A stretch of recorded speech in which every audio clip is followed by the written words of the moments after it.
I remember the accident vividly, as if it happened just yesterday. Unlike many who claim to have no recollection of their crashes, I can recall every detail of that day. It was winter, and the sun had already dipped below the horizon by the time I finished work. Rain was falling steadily, making the roads slick and visibility poor. As I drove my usual route home, contemplating what to make for dinner, it happened. An oncoming truck suddenly veered into my lane, barreling straight toward me in a head-on collision.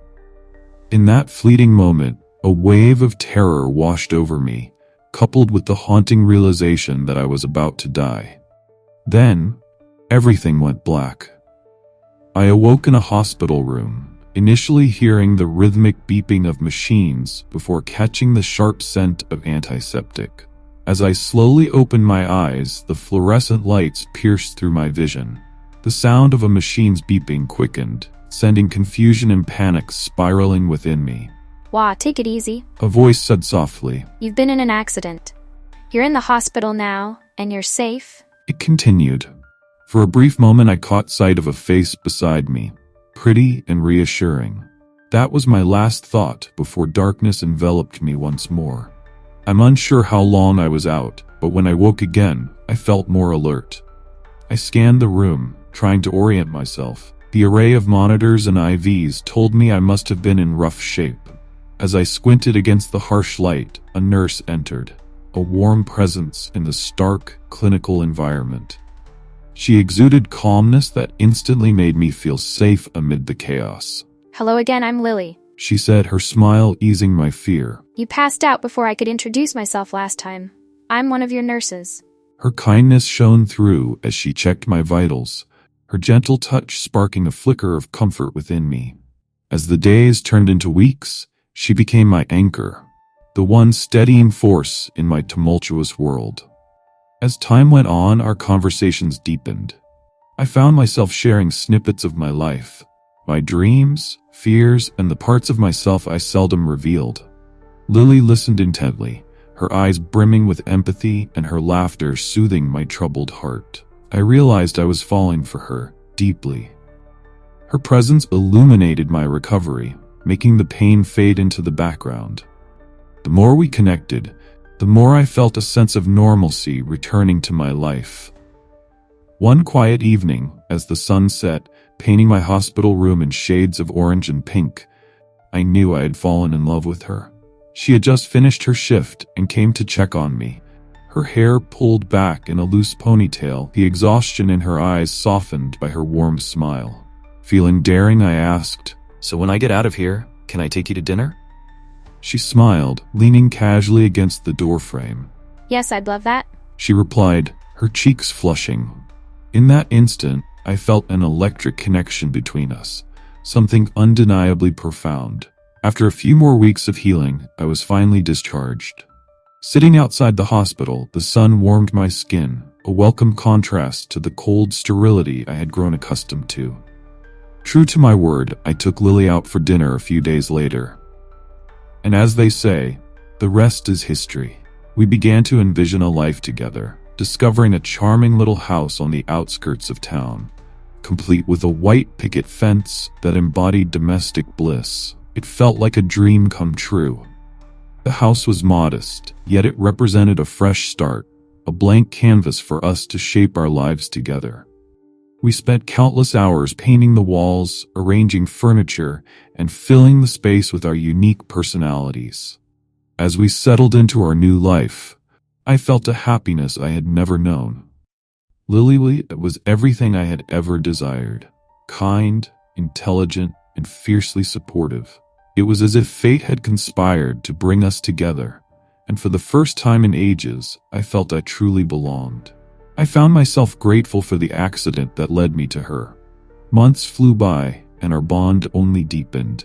We dreamed of starting a family and growing old in that cozy little home. We'd sit on the porch watching the sunset, discussing our plans and sharing laughter over inside jokes. But gradually, something began to shift in that house. Something began to change within Lily. It started with small things. Items would go missing. The trash can would topple over. We'd playfully tease each other about being forgetful, each of us assuming the other was at fault. But soon, the occurrences escalated to things I knew couldn't be explained away as mere forgetfulness. One evening, while I was cooking dinner, I took the milk out of the refrigerator and set it on the counter.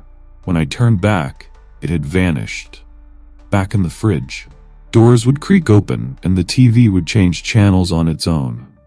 A sense of unease crept over me. It felt as though I was being watched. One night, while lounging on the couch, I broached the subject with Lily.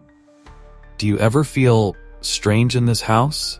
Like you're being watched? I asked. No, not at all. Are you serious? She replied, a hint of disbelief in her voice. Come on. You can't tell me you've never found it odd that things move around on their own or that our belongings get misplaced so often. You've never heard the doors open and close by themselves? I pressed. Hallucinations are normal after a serious injury. Maybe you should get checked out?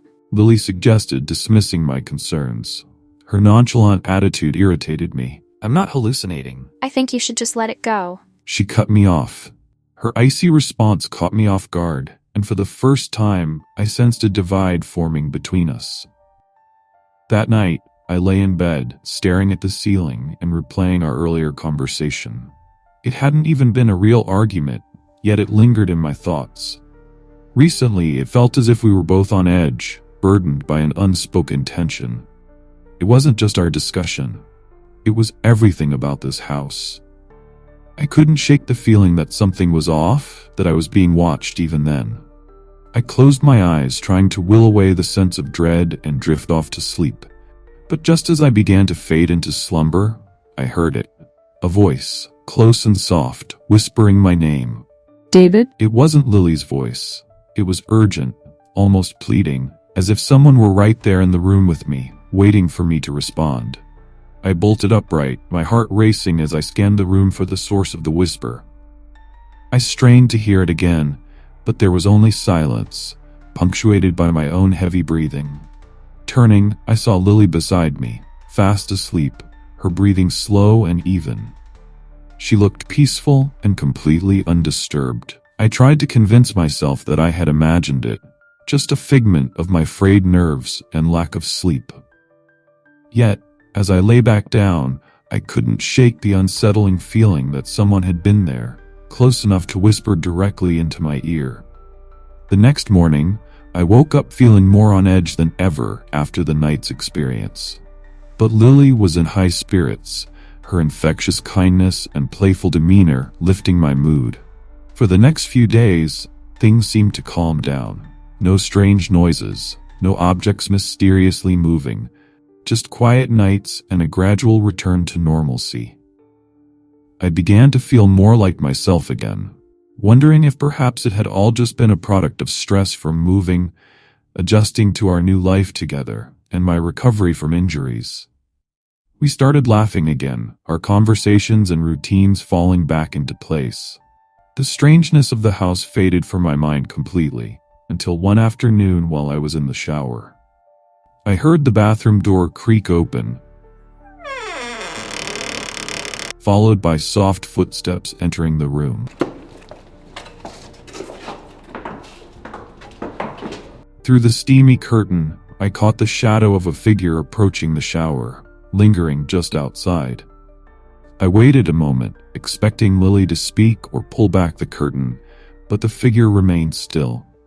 I couldn't help but grin and called out, Oh, coming to join me, huh? I pulled back the curtain, but to my shock, no one was there. The door stood closed, as if no one had entered at all.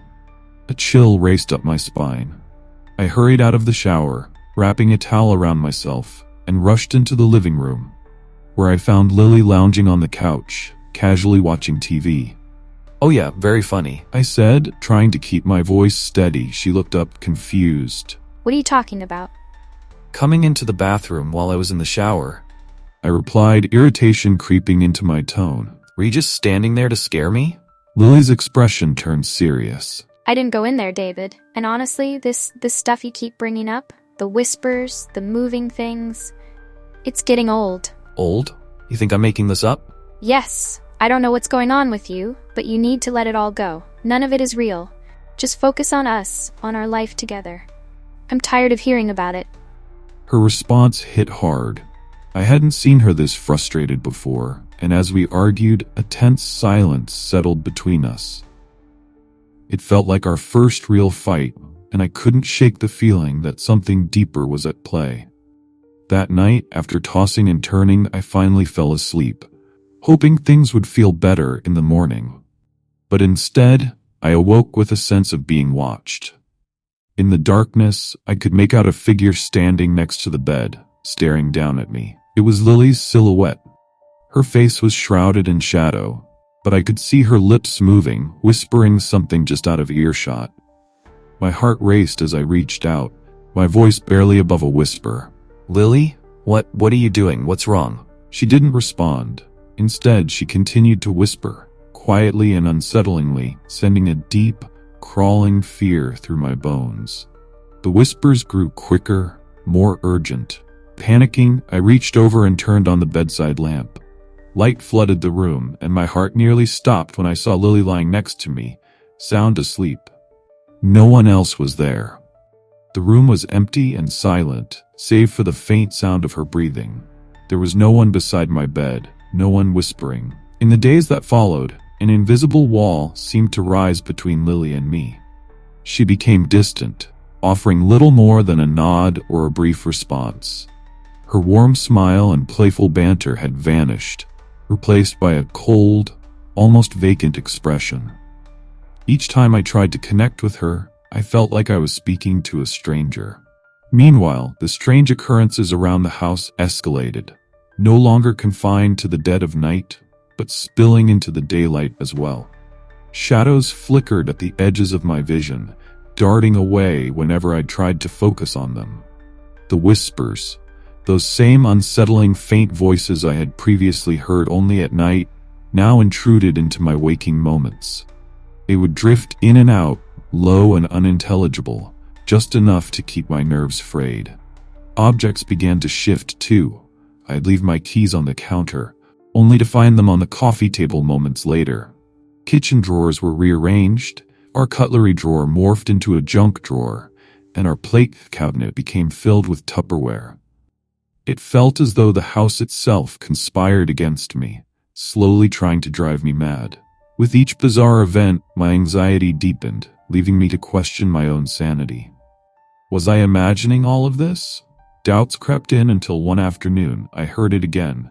My name, whispered clearly and closely. I spun around, bracing for an empty room, but instead, I caught a fleeting glimpse of Lily's face just before she darted out of sight, disappearing around the corner of the hallway. A wave of nausea washed over me. What was she doing, hiding and whispering my name? I found her in the kitchen, chopping vegetables as if nothing had happened. Lily? I said, my voice strained. What were you just doing? She looked up, feigning innocence. What do you mean? Just saw you. I stammered, struggling to keep my voice steady. You were whispering my name, hiding around the corner. She stared at me, a flicker of amusement in her eyes, but her expression held no warmth. Oh, David? She said in a low, almost mocking tone. I think you're seeing things. Her words hung in the air, cold and dismissive, sending chills down my spine.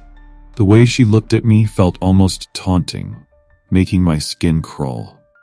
I opened my mouth to argue, to demand why she was acting this way, but something in her gaze silenced me. There was an unsettling darkness behind her eyes, as if she was concealing something sinister. As I turned and walked out of the kitchen, I could have sworn I heard a faint laugh escape her lips. A new fear began to take root within me, a nagging suspicion that perhaps Lily was connected to the strange happenings in the house. I tried to convince myself that it wasn't her. Maybe the house itself was warping her behavior. It was the only explanation that made sense. She had never acted this way before, and she certainly didn't resemble the person I had fallen in love with. I was determined to uncover the truth. I started by digging into the home's deed and ownership history. Late at night, I found myself at my computer, poring over property records. I tracked down every sale and name associated with the house.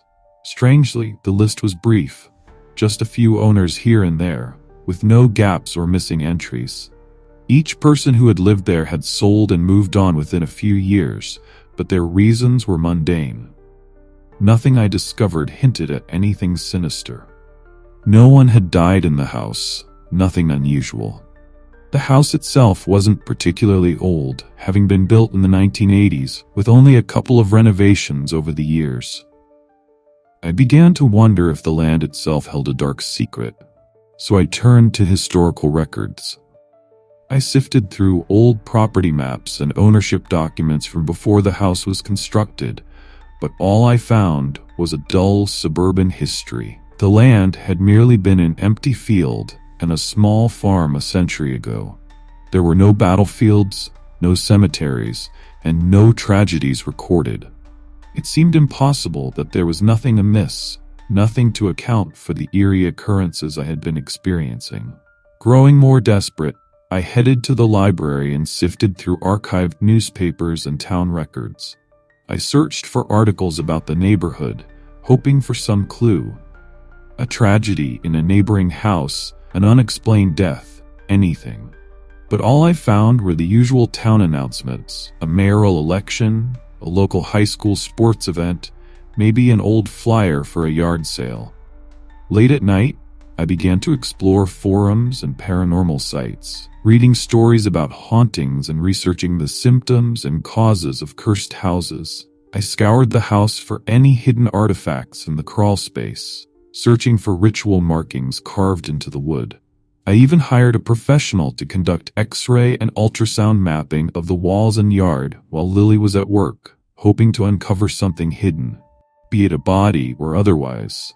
Yet again, there was nothing. It felt as though I was losing my grip on reality. I had sifted through every lead and piece of information, yet still I had no answers for what was happening. That's when the doubts crept in. Maybe it really was all in my head. Perhaps I was still dealing with the effects of my head injury from the crash. The absence of evidence left me with that unsettling conclusion. One evening, I sat Lily down and confessed my fears, admitting that I felt like I might be losing it. I was embarrassed and vulnerable, but she listened patiently and empathetically. She suggested I see a psychologist and recommended one who did house calls. A few days later, the psychologist came to our home. He was calm and reassuring, his voice low and steady as we spoke in the living room. He inquired about my sleep patterns, stress levels, and any significant life changes. I found myself unloading everything, the strange occurrences, Lily's unsettling behavior, even the bizarre visions. He listened without judgment and offered to prescribe medication to help ease my anxiety. Though hesitant, I agreed to try it out of desperation. For a while, it seemed effective. I felt more grounded, and the strange events receded into the background. Lily returned to her warm and easygoing self, reminiscent of the woman I had fallen in love with. I finally felt like I could breathe, reassured that it had all just been my mind playing tricks. Life slowly began to return to normal, and I was relieved to think I had found a solution. However, as the days passed, things began to change again, subtly at first. One morning, I woke up and made my way down the hallway toward the kitchen, still drowsy and rubbing my eyes. As I neared the kitchen, I heard low voices, Lee's unmistakable tone, but accompanied by a murmured reply that sounded like a man's voice. I froze just outside the door, straining to make out the words, but they were muffled and secretive. I turned the corner, only to see Lily standing alone at the stove, cooking breakfast as if nothing had happened. Who were you just talking to? I asked, my voice coming out a little too accusatory. She shrugged. I was just talking to myself. What's wrong with you? The suspicion flared up within me, stronger than ever. I didn't push the matter any further, but from that day on my trust in her began to wane. I stopped taking the medication, hoping it might sharpen my senses once again. I started to feel it more intensely, something dark and wrong, both within the house and with Lily. I began to question whether I should leave. On my last day in the house, I was carrying a load of laundry down the hall when something caught my eye in the bathroom. I thought I saw a reflection in the mirror. Maybe it's Lily trying to scare me, I wondered. I paused, shifting the pile of clothes in my arms, and stepped back to peer inside. In the dim light, I saw a reflection. Standing just behind the half-closed door was a grotesque figure. Its face was twisted with torn and bruised flesh, eyes vacant yet locked onto mine. Blood dripped from its jaw, pooling onto a chest that was gaping and raw. I couldn't tear my gaze away. I couldn't even breathe. Then, in a hoarse, deep voice, it whispered my name. David. The clothes tumbled from my arms as I stumbled backward, my heart racing. A scream tore through me, desperate and loud, just as Lily rushed in, flipping on the hallway light. What the hell is wrong with you? She demanded sharply. I pointed frantically toward the bathroom. But the bathroom was empty, the mirror clear, and yet the horrifying image lingered in my mind.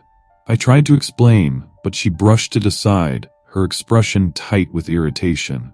She seemed so cold, so detached, almost like a completely different person. In that moment, something inside me shattered. I felt hot tears prick my eyes as I looked at Lily, really looked at her, and saw how empty she appeared. I struggled to keep my voice steady. Lily, what happened to you? Why are you acting like this? My voice cracked with desperation. What are you hiding from me? I know what I saw, I know what I've been hearing, and I think you know it too. She regarded me with an unreadable expression, but something shifted in her eyes, something dark, cold, and almost mocking. She tilted her head slightly, a slow, unsettling smile curling on her lips. David? She said, her voice low and eerily calm. You're just so tired. Why don't you rest? Stop worrying so much. A chill coursed down my spine and goosebumps erupted across my skin. In that instant, I realized I had to leave, to get as far away from her and the house as possible. That night, as I lay in bed, I made my decision. First thing in the morning, I would pack my things, find a hotel, and leave without a second glance. I closed my eyes, forcing myself to sleep, but the unease gnawed at me, twisting fear into tight knots in my chest. Yet, exhaustion washed over me, and I quickly drifted off. In the dead of night, a whisper broke the silence. David. My eyes flew open, heart racing. The voice was right next to my ear, soft yet insistent. I turned slowly to see a shadowy figure hovering by the bedside. It was Lily again, her head bent down toward me, her silhouette shrouded in darkness. Panic surged through me as I fumbled for the bedside lamp, flipping it on, expecting the figure to vanish as it always had before. But this time, she remained, standing there, staring at me with wide, unblinking eyes, her lips barely moving as she whispered my name. David. My breath caught in my throat as I realized she wasn't alone. Behind her, fully illuminated by the light, stood the figure from the bathroom mirror, the mangled, bloodied apparition, its face a grotesque mask of agony. Its hollow eyes seemed to pierce right through me. Paralyzed with fear, I could only watch as Lily leaned in closer, her whisper turning sinister. Stay with us, David. Stay with us. Her voice softened, blending into a low, raspy tone that felt disturbingly wrong, too deep, almost inhuman. Stay with me, David. The figure behind her shifted, its body crunching and contorting as it stepped closer. Lily's voice deepened further, morphing into a man's voice, echoing like a chant. Stay with us, David. Stay with me. Come on, stay with me. I gripped the sheets, my heart pounding so loudly that it drowned out the horrendous voices surrounding me. I was frozen, unable to move, unable to scream. Suddenly, the bedside lamp blazed brighter, and the bulb began to hum ominously. Both Lily and the figure drew closer, reaching out toward me in unison. As the room started to disintegrate under the intense light, the hum transformed into a rhythmic beeping. I felt a sensation of being pulled, accompanied by a flash of excruciating pain. Stay with us, David, stay with us. I opened my eyes weakly, blinking against the bright, blinding lights. Pain shot through me as faces loomed around, and I was rushed down a hallway, a male doctor repeating that same phrase. Everything faded to black. When I finally regained consciousness, I found myself in a hospital room with a doctor standing by my bed. Hello there, welcome back. We almost lost you. He said. What happened? Where am I? I managed to ask. You were in a car accident. A truck hit you head on. Damn, son, you're lucky to be alive. You've been through surgery and you're stable now. Just get some rest. He replied. Where's Lily? I inquired. Is Lily a family member? Would you like us to call her? He asked. She's a nurse here? She's my girlfriend. No nurses named Lily here? Get some rest. You're going to need it for your recovery. In the following weeks, doctors and psychologists helped me piece together what had happened. They explained that my brain had tried to shield me from the trauma of the accident and coma by fabricating an elaborate world to cope with the void. They referred to it as maladaptive daydreaming and something called post-traumatic confabulation, where the mind fills in gaps with constructed realities, people, places, entire lives, to help make sense of the trauma. In my case, Lily was a creation of my mind. My brain had also conjured an antagonist, the house, the paranormal events, to pull me back to reality. Initially, the revelation struck me like a physical blow. I felt as if the ground had vanished beneath me, leaving only emptiness where she had been. I hadn't just lost Lily. I had lost the life we had built, the home we shared, the future I believed awaited us. No matter how terrifying things became, that life felt real, filled with purpose and love. 2 years have passed since then. I've begun to rebuild my life, yet the weight of that loss lingers, silent and unyielding. Friends and family urge me to move on, but I feel tethered to something invisible to them. Whenever I attempt to meet someone new, I sense the ghost of Lily beside me. Even though she was never real, nothing could compare to the love I experienced with her. That imagined connection has left a mark that reality seems incapable of replacing. One doctor called it a phantom limb of the heart.